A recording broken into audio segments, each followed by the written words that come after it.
लेकिन आपको लगता है कि पूरा थ्रू आउट फिलॉसफी चलना किसी ड्रामे में आज के टाइम एंड एज में, जब लेकिन शायर को जरा देते हैं ना, शायर को जरा मार्जिन देते हैं ना, ये शायर भी है खलील। देखो एक दो जुमले फिलॉसफी समझ आई सिचुएशन, लेकिन यहाँ शुरू से आखिर तक फिलॉसफी चल रही है। ये क्या आजकल के जमाने में समझ आते हैं ये चीज? जी जी, कुछ बातें ऐसी होती है जो पढ़ने सुनने में बहुत अच्छी होती हैं, लेकिन उनका रियलिटी से कोई लेना देना नहीं होता, वो सुनने की हद तक होती है।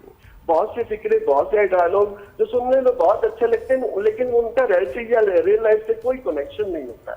इसी तरह से एक चीज और है, इसमें जो डॉन है वो डॉन नजर नहीं है, वो बाप ही। आप उनसे भी किसी भी इस प्रोजेक्ट से जुड़े किसी डायरेक्टर राइटर से बात करेंगे तो आपको जस्टिफिकेशन भी देगा कि लड़की का बाप डॉन है, लेकिन हमने वो एंगल डिस्कस नहीं किया। हमने क्या किया, हम एज ए बाप, एज ए फादर ही वो ज्यादा उसको यूज किया है। अदरवाइज दोनों तरफ ही डॉन है, तो डॉन वाली कोई चीज, कोई सीन देखा हमने? कोई ऐसा सीन नहीं जिसमें लगे कि ये डॉन है। उसको तो कोई भी सुना के चला जाता है। का किरदार भी बड़ा हमने कोई स्ट्रांग नहीं देखा। अक्सर होता है ऐसे ड्रामास में जो मीडिएट कराते हैं दो फैमिलीज के, वो भी जरा स्ट्रांग। कुछ चीजें देखिए होता है क्या है, इसमें एक्टर तो सब बहुत अच्छे हैं, एक्टिंग भी बहुत अच्छी की, डायरेक्शन कमाल की थी, प्रोडक्शन डिजाइन ओके था, सारा कुछ। ये खलील साहब के बेटे ने एक कैरेक्टर प्ले किया और नो डाउट वो चाइल्ड स्टार है, तो वो बहुत अच्छा एक्टर है, उसने बहुत अच्छी एक्टिंग की है। लेकिन बात क्या है, अगर मंगेतर कैरेक्टर, नेमल का जो मंगेतर है, मेल कैरेक्टर जो खलील साहब के बेटे ने किया, उन्होंने बहुत अच्छा किया, लेकिन अगर वो ना कर रहे होते, इसमें कोई और कास्ट होता, तो जो गोली उसके बाप को लगी ना, उसके बाप को नहीं लगनी थी, वो उसी को लगनी थी, वो कैरेक्टर खत्म हो जाना था। असूलन ये आप सही कि अली बहुत सही बात की आपने जी, उसका खत्म होना बनता था जी।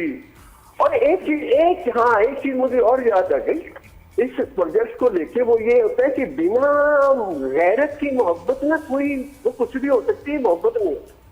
आपको किसी से मंगनी की, मोहब्बत की, आपने किसी के लिए उसको छोड़ दिया, आप अपने रास्ते, आपकी मंगेतर आपकी वो अपने रास्ते, लेकिन आप उसके चाहने वाले के पास जाके चाय कॉफी पे अपनी मंगेतर डिस्कस नहीं करते जिसको आपने छोड़ दिया। बिल्कुल बिल्कुल, कि जैसे पास की जा रही है जी, आप में ले लें, अब आपकी हुई, अब ये तुम्हारी हुई, अब वो तुम्हारी हुई।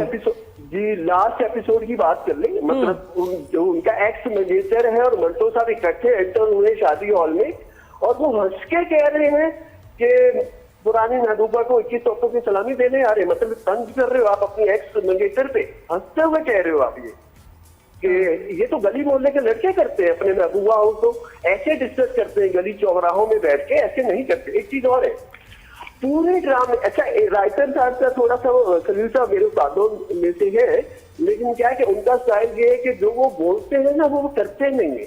पूरे ड्रामे में बाबर अली साहब का जो कैरेक्टर है वो ये कहता रहा कि दुश्मन की माँ बेटी को नजर भर के नहीं देखते, इज्जत करते हैं उसकी। और पूरे ड्रामे में एक ही दफा जो पुप्पो का कैरेक्टर साइमा जी ने प्ले किया, एक ही दफा उनके सामने आई है जो उनकी जवानी की मोहब्बत है, और जब वो सामने आई है तो आप खुद पलक झपकना ही भूल गए। जो आप पूरे एपिसोड में, पूरे ड्रामे में, पूरे प्रोजेक्ट में आप अपने बेटे को समझा रहे हो कि दुश्मन की बेटी की माँ बहन की इज्जत करते हैं, लेकिन आपके सामने दुश्मन की बेटी, उसी को जबरदस्ती से मतलब उठवा ही लिया तकरीबन, जो जबरदस्ती उसको की, मजबूर किया कि जी शादी उसको करनी पड़े, बेटे को उठवा लिया। वैसे ये तो बेटे को थोड़ा सा किडनैप कर नेचुरल लिया। रिएक्शन भी हो सकता है ना, पुरानी मोहब्बत उनकी है, वो काफी अरसे से नहीं देखा उन्होंने, ऐसा कोई नहीं था। देखिए ना, ये तो यही जी जी जी। और फरहाद भी तो मोहब्बत कर रहा है। देखिए मोहब्बत करने का तरीका सेम था। देखिए फरहाद नेगेटिव कैरेक्टर था, जान मोहब्बत में किसने दी? फरहाद ने। मंटो साहब तो हाथ बांध के खड़े लास्ट एपिसोड में, उनको तो फ्री में प्लेट में रख के दे दी गई उनकी मोहब्बत। अच्छा चले जी, हम जो इसका सबसे अजीब कैरेक्टर था वो थी मिस मारिया और मिस्टर मंटो, और उनके 12 करोड़ सीन्स।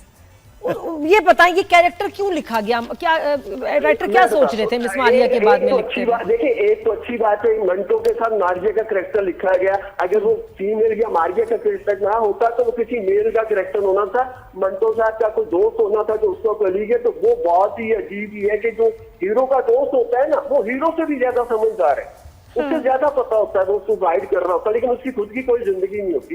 और ये तो अच्छा एंगल था कि मंटो के साथ जो फीमेल कैरेक्टर लिखा गया उसके कलीग का, वो बहुत अच्छा है, ठीक है। लेकिन वो कैरेक्टर सामने देता रहा मंटो को, आप तो बुझे हो, आप तो डरते हो, खुद भी तो बुझते लो, आप जो उसको खाना खिला रही हो, केयर कर रही हो, पैम्पर कर रही हो, क्या आप पड़ोसी और सवाब कमाने के लिए कर रही हो? नहीं, आप उससे मोहब्बत करते हो तो बात भी दिखाओ ना, बता दो मंटो साहब को कि मैं आपसे प्यार करती हूँ, इसलिए मैं आपकी इतनी केयर करती हूँ।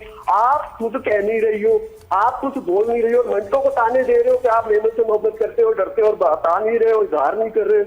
आप भी तो वही कर रहे हो। अली बड़ा बेलाग तबसरा कर रहे हैं आप। अली तो आप आसान लफ्जों इसकी में कोई बताएं। वजूहात तो नहीं है, एज अ जर्नलिस्ट में जानना चाह रहा हूँ, इसकी कोई पुरानी कोई कॉन्फ्रंटेशन तो नहीं है आपकी? किसके साथ ऐसे नहीं ऐसा नहीं, जो ऐसी क्या होता है देखिए, आई थिंक बहुत बारीकी से अली ने देखा है। जी जी जी, सही सही सही। नहीं, मैंने ऐसे क्लैरिटी तो चाह रहा था, अली थोड़ा इसलिए जरा सवाल कर दिया। सिंपल इसमें बताएं 2-3 जुमलों में कि what went wrong with this serial.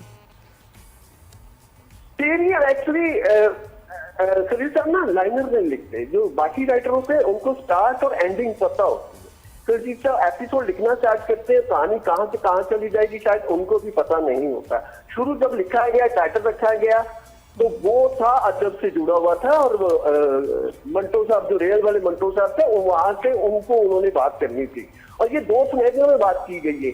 ये एज ए राइटर बोल रहे थे टाइटल को मैं मंटो नहीं हूँ, या उनका कैरेक्टर बोल रहा है कि मैं मंटो नहीं, कैरेक्टर तो नहीं बोल रहा, क्योंकि ये नहीं समझ आ रहा, ये सही कह रहे हैं कोई लेना देना नहीं। बिल्कुल सही है। और जब लिखना शुरू किया तो बीच में डॉन की फैमिली की कहानी, एक्चुअली उनके माइंड में 2 कहानियां थी, शायद इस प्रेशर होता है, वो थोड़े वक्त में ज्यादा लिख रहा होता है ना जो राइटर, तो फिर वो इस तरह टेक्निकलिटीज में बहुत सी थोड़ी सी मिस्टेक हो जाती है, जो इनके यहाँ हुई कि 2 प्रोजेक्ट को एक बना दिया गया।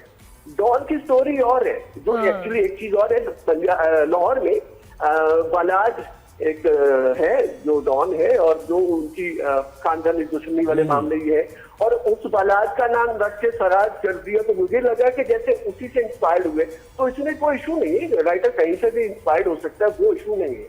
लेकिन मंटो की मोहब्बत, मंटो की बुज़दिली, वो कहानी और है, और डॉन की दो फैमिली की स्टोरी लाइन है वो और है, तो दोनों को मिक्स कर दिएगा। तो मेन स्टोरी कौन सी है? डॉन वाली फैमिली की मेन स्टोरी है। डॉन जो मंटो की स्टोरी लाइन है वो तो स्पोर्टिंग स्टोरी लाइन है, वो स्टोरी को सपोर्ट कर रही है।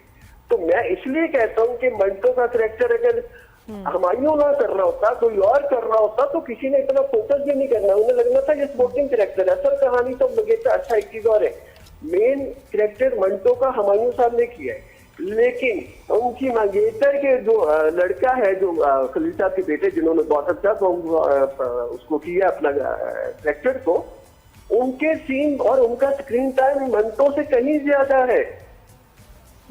उनके डायलॉग, उनके सीन खलील साहब ने बहुत दिल से लिखे हैं, बहुत अच्छा लिखा हुआ है। वो अगर हुमायूं उस कैरेक्टर में होता और कहानी थोड़ी चेंज हो, फिर भी आप कर सकते थे, तो हीरो वही लग रहा था, मेन स्टोरी वही लग रही अच्छा, थी। और ये लास्ट एपिसोड बताएं, are you happy with the ending? End में बताएं। देखिए स्टार्ट, मैं फिर क्या कहता, ये पूरी कहानी मेन कैरेक्टर लेके चले ही नहीं है।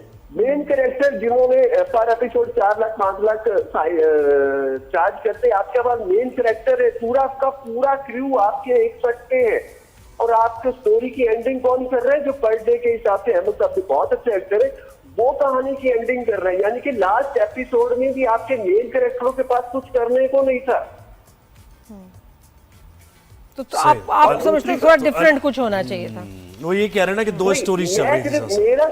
मैं सिर्फ ये कहना चाह रहा हूँ कि जो स्टोरी लाइन है ना, वो आपके मेन कैरेक्टर सुनाते अच्छे लगते हैं, ना कि उसके आस पड़ोस वाले कैरेक्टर।